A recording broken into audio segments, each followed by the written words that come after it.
Let's take a look at this problem.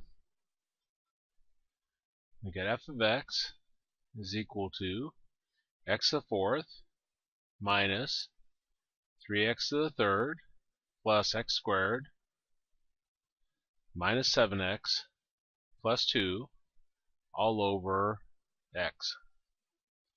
Now the only formulas we got is x to a power or a constant, so we need to rewrite this. Specifically, I see there's a single term down my denominator. This is where you split them in separate fractions. So I'll put the x to the fourth over x minus 3x to the third over x plus x squared over x minus 7x over x plus 2 over x. We'll do a little bit of simplifying.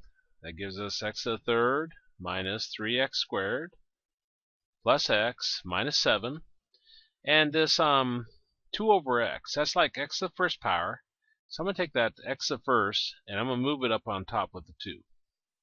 You move something opposite of where it's at in a fraction, sign of the exponent changes. So the x to the positive 1 becomes x to the negative 1.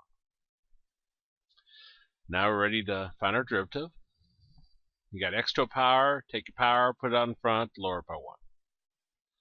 Minus 3, x squared, take your power, put it out in front, lower it by 1. This is an invisible 1 before the x. That's plus 1x. So the derivative of a number with an x, you just drop the x. That's plus 1. Derivative of negative 7 is 0. Derivative of any numbers is 0.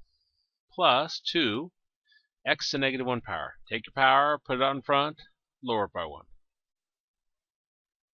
So that gives us 3x squared minus 3 times 2 is 6x plus 1. 0 drops away.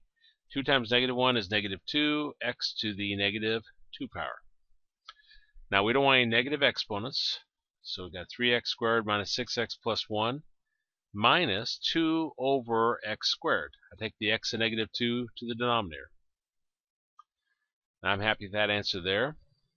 If you want to get a common denominator, you're going to rewrite all of these in fraction form, so I'll put some of them over 1 to create a fraction. And we want to get a common denominator. Since these are 1s, our common denominator will be the x squared. So we're going to rewrite each of them with that new denominator.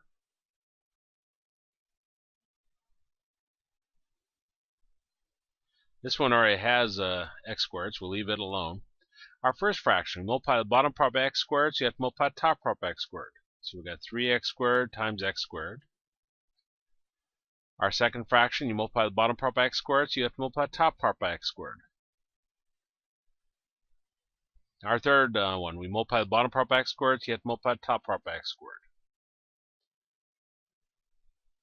So that's going to give us 3x to the fourth over x squared minus 6x to the third over x squared plus x squared over x squared minus 2 over x squared.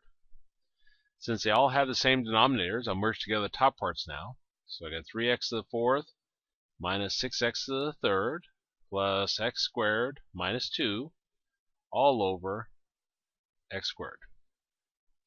And either one of those is fine for your answer.